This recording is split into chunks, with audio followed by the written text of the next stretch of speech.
Good afternoon and welcome to the July 2025 webinar organized by Dear Nigeria, where we feature experts to discuss how Nigeria's energy sector works and what transformative steps we can take to supercharge both business growth and our country's economic future.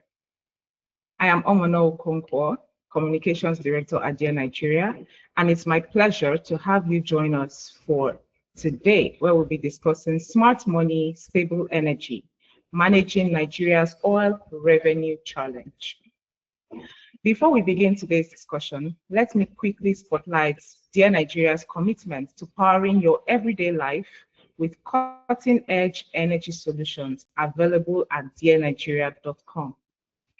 Our latest showstopper is our heavily discounted dual-powered inverter fan, perfect for Nigeria's unpredictable power situation.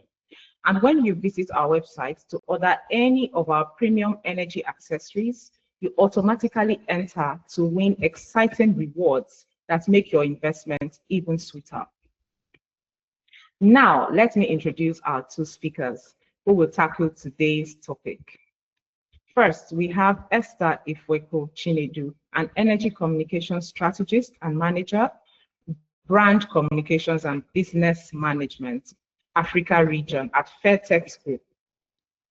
With nearly a decade of experience across the energy, oil and gas, and public relations landscape, she supports strategic visibility and stakeholder alignment in Africa's evolving energy sector. A certified Nigerian content development professional, Esther is passionate about advancing indigenous participation, deepening stakeholder engagement, and driving impact through effective communication within Africa's energy ecosystem. She is a member of the Women in Energy Network and the Nigerian Gas Association, and she continues to advocate for sustainable energy narratives across the continent. You're welcome to today's webinar, Esther. Thank you very much. Thank you for having me. It's an honor to be here. Thank you. Great. Joining her is Marshall Onoriode, a business development and sustainable expert with over a decade of experience across IT, energy, and EPC sectors. At Ujiro Energy Services, he leads strategic growth and energy transition efforts, embedding sustainability into upstream oil and gas operations while aligning projects with national priorities. You're very welcome, Marshall.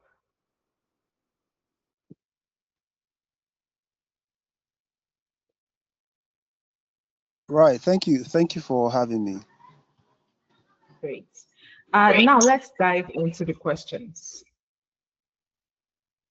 First off, yes, we have Marshall to answer our very first question. What are the most critical structural reforms Nigeria needs to create a more stable oil revenue base and reduce vulnerability to price shocks?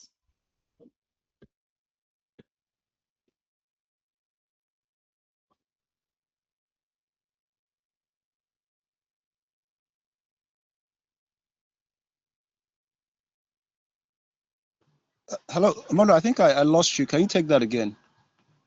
Okay, yes. I said your first question is what are the most critical structural reforms Nigeria needs to create a more stable oil revenue base and reduce vulnerability to price shocks? Right, okay. I think that question is probably the biggest elephant in the room in our energy sector. But if I'm going to dive direct and answer that question, I think the first on the list should be, subsidy regime. I think it's been a drain on our national treasury, and considering we are sort of almost a mono economy, we rely so much on oil. It's just a no-brainer that we are relying on that one source.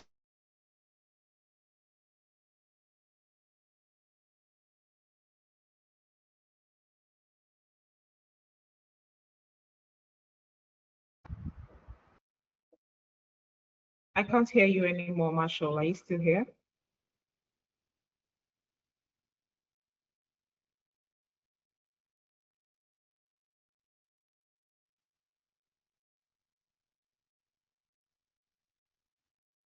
Hello, Marshall.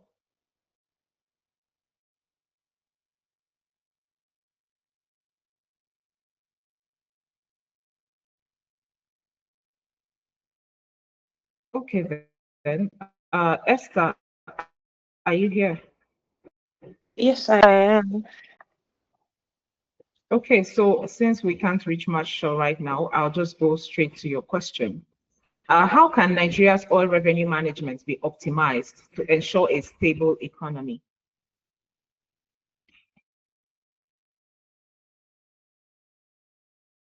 All right. Thank you very much for that. Firstly, again, thank you for having me here. So, just to dive right in because of time, I would love to divide this question into two parts, right? The first one would be what drives a stable economy, and then the second one would be part of the revenue optimization. Like, what does it really entail? So, I would just let me start by what really drives our economy. So, from my own perspective, I believe a stable economy has several key drivers. Um, we have the manpower and productivity. So, a country is only as strong as its people. When people are working, businesses are producing, services are functioning, money circulates, and that's economic stability. We also have the sectoral diversification, that is diversifying industries. Basically, no economy should depend on just one sector. Because if you depend on one sector and that one sector you're depending on crashes, that means you are going to just fall flat. So, like for instance, Nigeria being dependent on the oil, if the oil price crash, and which they often do, that means other sectors, can, if we invest on other sectors, they can come in and hold the economy. Um, just like what countries like the UAE, the Saudi Arabia, and even Malaysia they are doing. Malaysia they are doing currently. Another thing is infrastructure and industrial backbone. You can't you can't grow what you don't support or what you can't support. So roads, power, digital access, other things, all these create the environment for businesses to thrive. So when you fix power, when you fix logistics, when you fix access, digital access, you automatically reduce the cost of doing business. And we also have the investment in human capital. Right, for any business to run, you need humans to run it. So we need to keep investing in education. We need to keep investing in healthcare, skills, and all that. So now, how do we optimize this oil revenue? Oil revenue shouldn't just be spent. There should be managed and multiplier, and that is what we mean by revenue optimization. So I have just a few points on um, how we can our Nigeria oil revenue can be optimized to ensure a stable economy. The first one is to reinforce our physical buffers. Now, and we once had, I don't know if it's still, we once had the SS crude account, which um, no, help us save during the boom years, right? But today, I can see that that account is almost empty, and that's a problem, right? We also there's also the sovereign wealth funds, which is being managed by the Nigeria Sovereign Investment Authority. Now, the SS is to handle oil surplus, not just for savings, but also for investment in infrastructure and future generations. And also now, enforcing this, the SS crude account and recapitalizing the sovereign wealth fund, we not just help us to like boost the economy, but it will give us that edge and make us, stabilize. And there's also a point I want to add, which is the commercialization of the NNPC, which under the PI, which was a good step. But I think for NNPC to be effective, we we need to allow them to operate independently. of political interference. Now, thank God for the new leadership, which who are industry experts, which is a good step. But we also need to give them that opportunity to run it like a business, like independently, no interference from government or anything. And I don't know if you understand what I'm trying to say. So you just allow them function like a real business. I think that will also help. Another step is another strategy rather is to channel oil revenue into non-oil sectors. That is a diversification. We can use the oil money as a seed capital to grow other sectors. And that's the instance I used before, the UAE. That's how they grew the Emirates airline and their global tourism and all that. So that's how Hi, no Mono, I'm you back. I had a bit of network trouble. okay. All right. So that's how Norway even built one of their largest oil west front and all that. So Nigeria can do the same, like grow other sector like the tech and digital economy, maybe by building innovations or even the agriculture, even the manufacturing, the gas-based industry, the tourism and gas investment, creative arts tourism and creative arts, or the gas and all that. So that channeling oil revenue into other sectors is one way, is the second part. Then the third one, we can scale local content and human capital development. Now, with the introduction of the local content, we saw that before the 2010, about I think less or about 4% was just local participation. But after the introduction and about now, we have about 70% of local participation, which is good, right? And this is real value retention, and that means there's job, there's skills, and all that going on, and something like this should also be, implemented in not just the oil and gas sector, but also in other sector. If you can have something similar, I don't know if we understand, like we've seen how under the NCDMB, industries, indigenous companies are being supported, like they've grown because the local content have their backing. If we replicate this same success in other sectors like the tech, the finance, the digital economy, the earth and all that, even renewable energy, we will see that there will be a boom and there will be more local participation and more value will be retained in country. And also developing our technical talent and thereabouts. So there are numerous of them I can mention, but I think because of time, I will just stop here, basically. Thank you. Okay, thank you very much, Esther. Mr. Marshall, you're back, so please continue from where you stopped.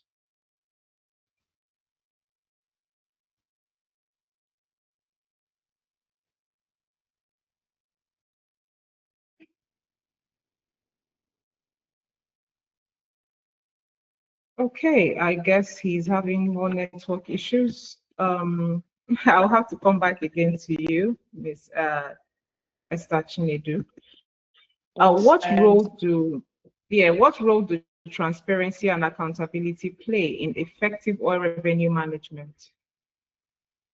Okay, talking about transparency and accountability. Firstly, transparency, I believe, is not just about reports. It is modern. It's about systems. It's about results. It's about making the value chain visible to everyone, and which is very crucial for Nigeria. You see that between 2009 to 2020, we lost about $46 billion to theft, mismanagement, and all declared exports, and even ghost cargoes. And even the SS crude account that once had about $20 billion is now almost empty. And these are not just figures. These are schools that were not built. These are hospitals that were left under equipped. And these are jobs that never existed. So transparency in this note will help us to not just plug this leaks, but also prevent corruptions, like letting us know how much we produce, how much oil we produce, helping us track how much exports, helping us also to reveal how much was earned and monitor these earnings, how they are being used, what they are being used for. Are they used for the right investment? Are they mismanaged and all that? And let me give an instance. If, for instance, $1 billion worth of crude is exported to the US, for instance, there should be evidence of what it costs to produce it, how much came in, and how that income was allocated. Did it go into infrastructure? Was it squandered? Were the people involved held accountable and all that? So without this kind of system, we'll just be inviting mismanagement and corruption, right? Another thing is with transparency, we can build public trust. When this trust is built, there's confidence in government processes, and it's also encourage public participation in decision making, and then even the investors' perception. Right now, that brings me to the Nigeria, the upstream, the NPRC, Nigeria Upstream Petroleum Regulatory Commission, that just introduced the digital tracking system for the crude exports. And that means that in Nigeria, we can actually see the oil movement, right? We can actually stop these cargoes. But tracking alone isn't enough. We also need transparent reporting and some safe systems to ensure that these numbers aren't manipulated. And then system like this that can just be put in place to ensure that, okay, the transparency and accountability are, of high and then also, the last point in this question would be the better policy and smarter budget. With transparency and accountability, we can actually, measure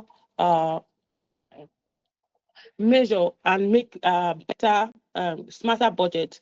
What do I mean? Yeah. Basically, we thought that we can't manage what you can't measure. Let's say, for instance, you want to cook a pot of soup, right? And this is your budget. Let's say you have 10,000 naira. You have to budget within that. You have to work with that. So let's say, for instance, you don't even have a figure. You don't even know that you have this kind of figure. It will be very difficult to just go to the market and spend carelessly, or sometimes even resort to maybe buying on credit or holding debt. So, but with this transparency and accountability, people, we are seeing what is coming in. We are able to know, okay, this is the amount coming in. It will help the government to draft realistic budgets, right? Also help us to plan capital projects based on the actual revenue that we have, and if help us avoid that trap of borrowing excessively, because of maybe we are relying on oil money and the money didn't come as expected and all that. So accountability through audits, legislative, and even citizen monitoring, we ensure that this budget are spent on what actually matters, what really matters: school, health, power, roads, and etc. And so I think I will just stop there. Thank you. So let me talk to you a little bit about what you said, Esther.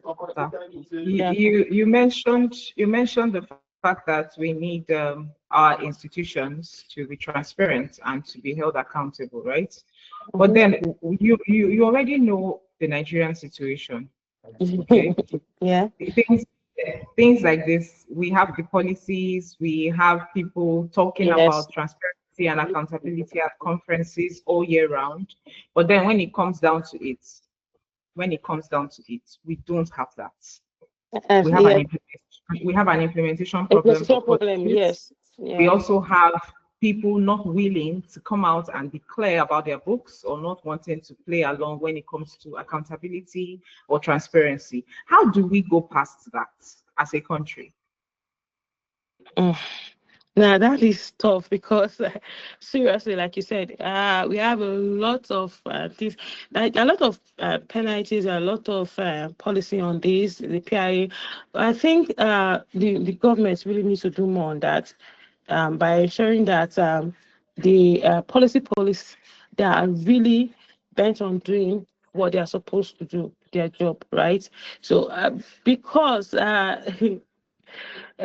it's not just having it on papers only. We need to still execute it, like you said. So the issue is not even like we've not setting systems, or so we've not setting these policies. The issue is to make sure that these policies that have been set, the priorities and everything, are followed to the later. So I think more should be done in terms of this police should come out and start doing what needs to be done, like the NUPRC doing their job, the Nigerian Ministry and downstream and all that, following everything to later, and then having the right people basically. But in whole, I just think that is my opinion, because a lot has been said, but little or less or no has been really done in this regard.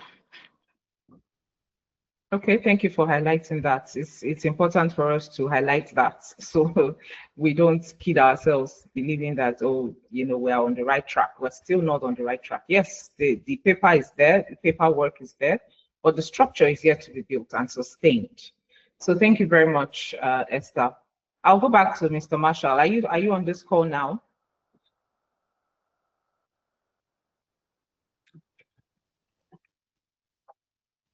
Mr. Marshall, are you here? Okay, I think, okay. Well, network issues can be frustrating. Yeah, yes. Okay, Yeah, so let's keep the conversation going. Esther, how can the oil and gas industry contribute to Nigeria's economic diversification efforts? Okay. Yes, I You think spoke earlier about we should diversify. So how can the oil and gas industry contribute to that? Aside from, you said, you already mentioned that monies from oil and gas industry can be used to develop other sectors. Yes, okay. Because diversification, actually, I think we really need so well. It's not like it's not optional. It's something that we really need to start looking at, because currently, like we all know, it's not news. Over 80% of Nigeria export monies from oil and gas alone, and then less than 10% of the GPT and all that. So we need to start first of all.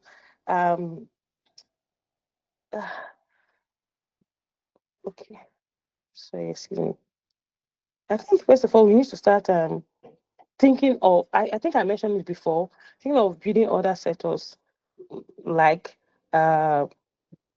focusing on other sectors, using the oil money as a capital. I think I've mentioned this. So I think in a way it's kind of related to the first question that was asked, basically. So I think the first thing is to let's look for ways to use this oil money to build other sectors. We can use the oil revenue as a seed capital to develop other sectors. That's the way UAE and the other countries, oil producing countries, are doing it. Now, I'm not trying to compare Nigeria with those countries. It would be crazy to even compare those countries. But I'm just trying to say, use them as an example, as a model, that this is what they are doing. We can actually do something similar. Let's move. Let's not treat oil as the only child. We have other things that we can actually diversify to. We have the renewable. We have a lot of them. We can say, okay, let's take the oil revenue and let's start funding the renewables. Just let's fund it, then use the renewable as a domestic energy for like in country. Then the oil we are exporting and is bringing in money into the country, into the economy. So the economy is stable. Money is coming in from there, but using that renewable to grow other businesses, ops and all that is something. Then another thing is we can save during our bloom season. So that means we have to start thinking of way to, bring up our the SS crude account, like I mentioned, the sovereign wealth fund and all that, start saving, and then not just saving, but using this money to also build other long-term projects, infrastructure, schools, or other capital projects. The other thing that I know also we can look at is to monetize gas and the transition fuel. Now we are in the decade of gas. You should need something, right? Because unlike oil, gas markets are more stable and the demand is growing across Africa and even globally. And we know that Nigeria has think about 200 trillions. So we can leverage that, like commercialize gas, from gas to power industry, using it as a steady electricity for homes, for industry, or even industrial gas or LPG for homes and thereabouts. And then also we have the programs like the Nigeria Flare Gas Commercialization Program. So things like that, also in line with pair with the Decade of Gas initiative, they can move us in the right direction. But actually, yes, these things are there. We just need a faster execution because they're already there. So what we need actually is not just having them alone, but we need to, put in a system that will bring about faster execution. And also, I think another thing is we can start supporting SMEs and domestic industries. Now, because let's say the obvious, when oil prices crash, small business suffers the most, right? You see when there is foreign, you see that small business are the one that mostly suffer. But also look at it from the other side, they are also the backbone of both of employment and innovations. So because when this small business, when it thrives, the economies also thrives.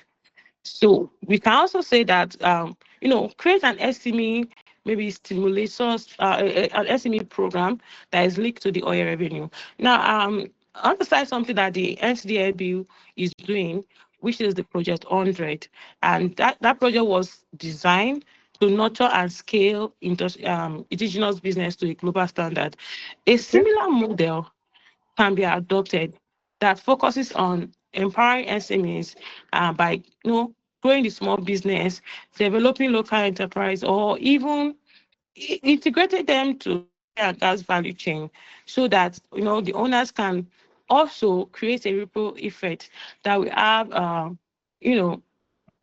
substantial effect on the economy. So I think basically what I'm trying to just say is that we can't basically control oil price, but we can control how we respond. We can choose to save smartly through the sovereign wealth fund, through the SS crude account. Then we can choose to invest, diversify into other sector that supports the economy, not treating oil as the only child or as the only source of income, because basically no economy can really grow on one income, basically. Then we can also monetize gas and empower. And I think that's just like the summary of what I'm trying to portray on this point. Okay, thank you very much, Esther. Mr. Marshall, are you here now? Oh, sorry, I've been trying to move locations to join in. So let me just quickly take the first question around sustaining a more stable oil revenue base. I think I'll just go direct to the answers that I have. That would be first, subsidy removal. It has been a very big elephant in our national polity. Just to rush through, I think exchange rate unification also would create a balance and can, help improve market-driven policies and give a very stable sort of framework for, foreign direct investments and investor confidence more so. Then I think the third one could be tax reforms. We need more people in the tax net and bracket. So we have another means of funding our budgets, another means of funding the programs that government has lined out. And I think continuous reforms in the industry as well. The PIA to me is late to the party. It's been over 2 decades being deliberated on. And finally, we got something that was at least passed, but we should not relax and feel it will carry us for the next decade or two, because a lot has changed. So there's a transition. There are new sort of energy problems that will come up. But strategically, I think restructuring too of the NMPC, because if the NMPC is not functioning properly, I wonder what the rest of us can do. So I think greater transparency in the with the NMPC is good that they've become a commercial entity, but we need to see more competition and sort of them lead the drive in terms of the critical reforms that need to be carried out in the sector. So I think those are my answers. And the PI that is even passed, there needs to be like to the letter implementation of the recommendations in that PI. We've had a lot of laws that are just laying there. They're not being enforced or enacted. So I think aside passing the bill, we should, all the stakeholders involved should do a lot more in ensuring that every part of that act is implemented. Then lastly, to buttress what my co-speaker said, economic diversification. If you have one source of income, you need to create multiple streams. So whatever we get from our oil revenue, we can drive that into other real sectors that can as well be like sort of shoulders or other pillars that we can rest on economically. So I think that would be my answer to that. I don't know if there was a second question when I was off. No, I didn't ask any question in your absence, but I will do so now. So from your sustainability perspective at your company, Ujiro Energy Services, what opportunities exist for alternative energy investments that could diversify Nigeria's revenue streams? Okay, I would feel, I know everyone would easily go for solar, which has its own advantages, but for Nigeria being a gas nation, I would say let's first capitalize or harness our strongest potential, which is gas that we have in abundance. For solar, generally, we've not tapped into the value chain so well. We are still, entering into that value chain. So I think solar definitely need more energy alternatives. Solar mini grids and solar projects. Hydropower, we still would need to scale in that regard. Hydropower, more of hydropower, solar. We've not even started talking about wind energy as a nation. There are parts of the country that have enormous wind potential, but we've not even scratched that surface. So hydrogen is still in the works, but competitive advantage, I would say, is still gas and the abundant solar resources that we have, as well as our water bodies. So I think we should focus on those energy alternatives and not sort of have so much dependence on the oil and gas sector that is still mad with a lot of back and forth policy somersaults and inconsistencies from the regulator or government perspective. So solar is a little bit more liberal in terms of investments, and I'm sure it's already attracting the right investments. Then gas is a transition fuel that the world is adopting, so we should also look in that line to as for alternatives, pretty much. Okay, thank you very much for that answer. So I just want to rush through the questions so we don't lose you again. Or if we lose you, we don't lose, your insights. Nigeria has struggled with a resource curse, okay, where oil wealth hasn't really driven broader development. What governance mechanisms could ensure oil revenues contribute to long-term national progress? Okay, can you take that again?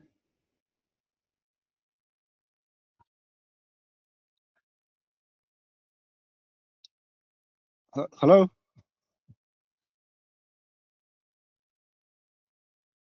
Okay, I think I want to believe I got most of the, the resource cost paradox that we're faced with.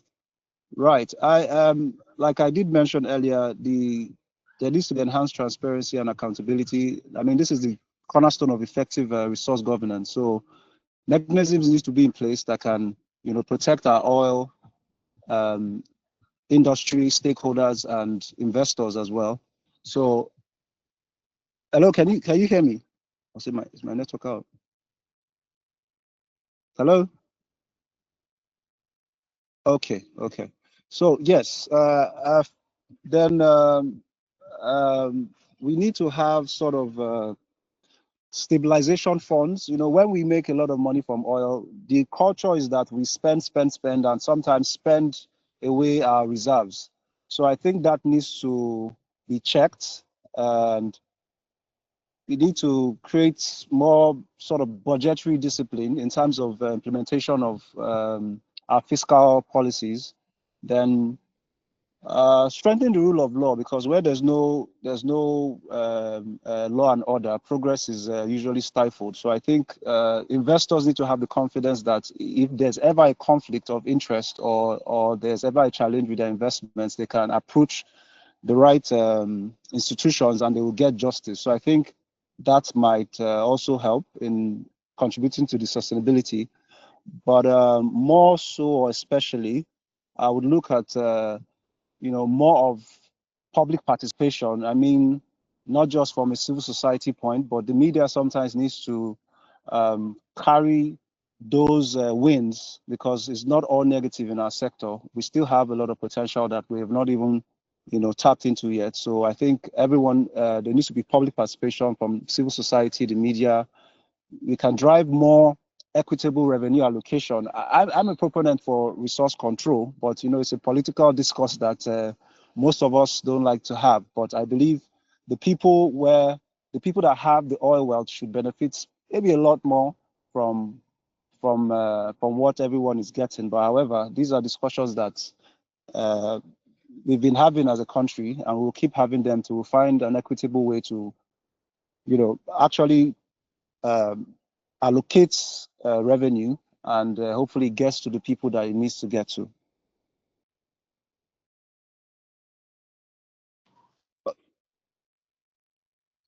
Have we lost Omono?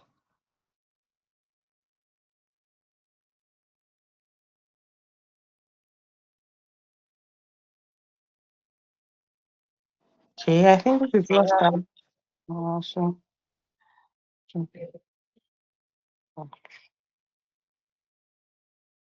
Okay, is there anyone to hold brief for in the interim, so that I don't keep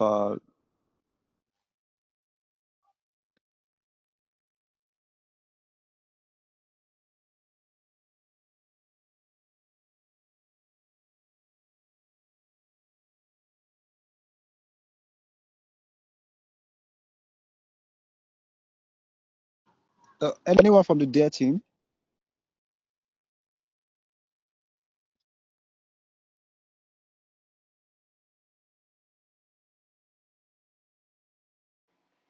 Hi, good afternoon. I'm trying to reach out to her, so I'll let her know that we lost her.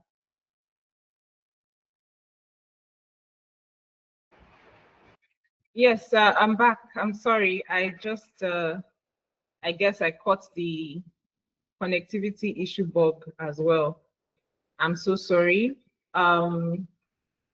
Please, Mr. Marshall, are you still here?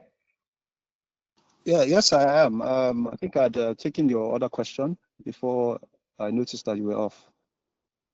Okay, you've answered the question? Yes, I have. Okay, great. So let's move on to the next one. How can private energy companies like Ujiro contribute to more effective oil revenue management? And what government partnerships would optimize resource use? Okay, right. So I would say it's still because the oil industry is very volatile and very sensitive from an energy security perspective, and even for like critical national security, because we need energy to power most of our industries, create jobs, and so on. So I think the first point of call might be data integrity, because Nigeria's oil data is still not clear, or let's say pinpoint enough. So we have varying numbers in different respects. So I think private companies can do well to document their operations and contribute such data to maybe the Extractive Industries Transparency Initiative. I know there's something around that. So data is one point. We need more data from the industry and its participants. And from that, we can now move to perhaps standard servicing, operational efficiency, pretty much. Let the local stakeholders be able to, how do I put it now? We have the indigenous players as to maybe servicing companies or extraction companies, but there's this having a Nigerian base, but having a global perspective in terms of their engineering standards, their technological know-hows, and the operational efficiency overall. We can also minimize illicit activities in that space. Private companies can collaborate with the necessary security agencies to mitigate some of these activities and losses. And I think local content development would really drive, greater value addition overall. They're responsible and social governance. Those would be the pointers for me as to how private companies can, contribute to the sector and through the right government partnerships. Okay, thank you very much. Right, I think over to you now.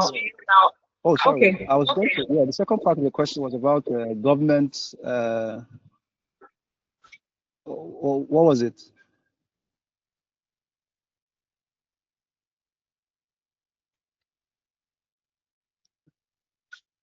Hello? Okay, just go on. I think I lost you, so just go on. Okay, you don't want to say anything anymore? Oh, yes. No. I was just trying to point out, there are some existing JVs and shared PSCs, shared production sharing contracts that have been docile. But I know, was it June? A lot of them were renewed. So I think government needs to push on those people that have gotten these allocations to develop their projects respectively. There's no point. Okay, you're talking about government partnerships, right? Yes, government partnerships. Okay. So yes. So I think that answers that. Let me let you go on. Okay, great. Over to you, Esther. Are you still here with us? Yes, I am. Okay. So what strategies can be implemented to mitigate the impacts of global oil price fluctuations on Nigeria's economy? I know we will definitely be impacted by global oil prices because we have no control over that. But Yes. what two strategies do you think we can implement to kind of reduce the risks and the shocks? Okay. Firstly, part of it would be to also, I think I mentioned that, strengthen our physical buffer, like save more excess. Nigeria can maybe channel surplus oil revenue into our Nigeria Survey Investment, authority. The PI has already mandated better revenue allocation between the federation, the host community, and further exploration. So I think that too. But the thing is, the issue we're having is mostly implementation problem. But we need discipline to actually save, especially during high price period and all that. Another thing that I think I would suggest is to adopt a dual energy strategy. What I mean is just we are still a producing company, right? Country, right? Currently, we are relying mostly on oil. So why not just leverage it this period? We can keep oil cash flowing, then use that revenue to start building future that is beyond the oil, like commercializing gas and also investing in renewables, just pushing it and all that. Now set a timeline for how maybe this renewable can gradually take over more domestic energy demand. So basically what I'm trying to say is that oil pays the bill, but clean energy builds the future for us and all that. Then that will also mean also leveraging the Nigeria Energy Transition Plan that was initiated, I think, 2016, and I think it runs till 2030, so we can start leveraging that. And then the challenge currently we're having is the funding, and much has not really been done on that. But we can just still go back to the drawing board and see a way we can actually leverage it. And of course, diversify the economy. I don't think I can stop talking about that. We need to basically start promoting more non-oil sectors. That is one way we can actually mitigate the impact. We need to start promoting, because if now, like you said, the oil price basically is not controlled by, we have no control by it, but we can start setting system like this to actually reduce the impact, to reduce it. When we have other sectors that are booming, we are not shocked. It's like we have a shock absorber to all these things. So I think that's also something we need to start doing. Then also support the SMEs. Then you can give them great support by providing low interest loan, or even some tax incentives, basically. And like I mentioned something about the Nigeria content, the Nudgy Card, and it has showed us that it is possible to localize billions in oil contracts, because currently we have local participation, and which is very good for our value chain. But then imagine applying the same local content mindset to other sector. The way that we are so focused and putting all our own in oil, we can start putting that same, everything, applying the same mindset, both including the local content mindset, to other sectors like the agriculture, the technology, the solid minerals and manufacturing, the tourism and creative industry, and all that. Then gas, I think now we really need to start monetizing gas. We have excess of it. Yes, we have to start leveraging it. The government has already declared the decay of gas. So we should not just make it as a slogan, but we should translate it into revenue, right? Push more projects like the AKK pipeline, like the Total Energies Vita projects, like gas to power, others. Just push it, and then scale the Nigeria flare gas commercialization program, which basically the purpose is to turn waste into wet by auctioning these flare sites there. So we can also, like, gas, monetize gas, should commercialize our gas. Another thing is, yes, we are still into it. That's what we are doing now. So why not leverage it by boosting our local content and refining capacity, right? So we still export oil, crude, which is, I don't really think it tells well for a country that has a lot of crude. We exporting crude and importing refined oil leave us exposed to these global price swings. So I think what I would just say in this regards is, let's operationalize refineries to reduce reliance on imports for yes, our refineries currently they are not working. Let's just state the obvious, and there is no way you can say that it's going to ever work. I'm just stating the obvious based on what I feel, because billions of dollars have been spent on these refineries, and yet does not bring them to life.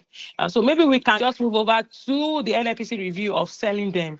That I can say that we can sell them to maybe indigenous companies that, when you privatize something, it's easy for you to be able to manage, or you sell it off. I don't know. That's my own opinion, though, but it all depends on the own government. Because imagine having 120 barrels of oil, and our biggest refinery is still importing crude, which is Dangote. Of course, Dangote has said by the end of this year, most of our crude will be coming, like from Inas, will be domestic crude, which I'm hoping that actually it works because it will really, really stay good of us. But then we also need to start implementing the domestic crude supply obligation policy. It is there. It states that the local refineries should get access to Nigeria crude, right? But like all we are saying, the enforcement is weak. There's no enforcement, nothing to, it's just like it's on paper. So Nigeria needs to start honoring its own policy so that these refineries don't struggle. After the Dangote, we have Aradel, we have Watersmith. And I think one of the reasons these refineries are actually pushing is because they have their own feedstock. But imagine having others, right, to come in and giving them that um, opportunity to say, okay, I have access to it. These things are already on paper. Enforcement just needs to take place. So while we are trying to gather all this, we are using that fund from this oil to push other revenue and all that. So don't forget, we still need this revenue to push it. So in that side by side, we are trying to look for a way that we can get more oil exported, then while using the revenue to grow more non-oil sectors. And then, of course, there's the human capacity development. We need to also train more people, develop more people, develop in us, because it's these people that are going to grow the business, that's going to bring about innovation. I remember recently they are there and they said something. They say a lot of them are not going to retire. Why? Because there's shortage of labor, and which is so true. So, but focus also needs to be put in there, because when we have more people doing this, it means that yes, we can start having more people that are leveraging on these resources and growing it. And in other things, we're trying to also push out all the effects that might come as a result of this fluctuation in global oil price. Thank you. Thank you very much, Esther, for the detailed response to my question. Mr. Marshall, are you still here? Yes, I am. Yes, Okay, I am, great. luckily. So with the global energy transition accelerating, how should Nigeria position itself to maintain revenue stability while adapting to changing international energy demands? Very briefly, please. Yes, I think the world is moving to a new frontier in terms of energy, and we should make it as like it should be national priority for us to sort of implement and accelerate an energy transition program or plan. Whatever we have on paper, let's start implementing them now, and let's carry those stakeholders from the local governments and the state governments along, because policies are made in Abuja that don't trickle down to the states and the local government level. In fact, for me, I think a lot of these policy programs should come, the grassroots or the local government should be prioritized, because they are the ones that will bear the brunt of energy poverty, or when that transition finally happens and we have not taken care of the people at the grassroots. That's the problems that we have with oil, the inequality and all that. We will still probably have to tackle a lot of that. Yes, we'll need to, for businesses or industries, they might need to start prioritizing renewable energy deployments. To answer quickly also, I think to buttress what my colleague has said, we need to prioritize and leverage on gas, monetize gas now that we still can. Gas is something that we have the local capacity to actually, manage. I don't see why we're not taking advantage of it. And let's not wait till the world has moved on, then we'll start grappling with what we should have done prior.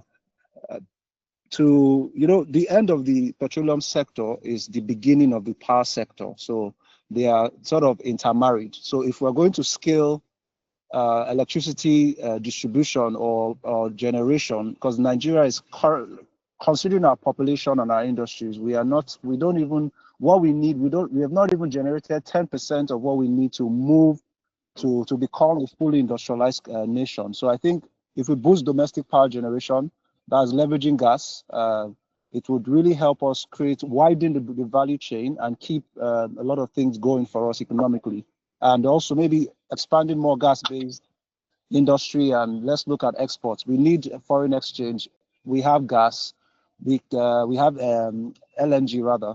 Then we can look at how we can, cement and improve our quota in the global LNG markets, and that would not only drive local innovation, it would also cheer up our revenues. And again, for the last time, and maybe the opt-in time, aggressive economic diversification beyond just energy. The money we make from oil, as Esther had said, let's take other sectors, the other real sectors like agriculture and so on. Let's also invest as much as we're investing in oil and gas. If they took the money NNPC used for the refineries and maybe fixed it into the agriculture sector, I'm sure we'll see a lot of transformation there. So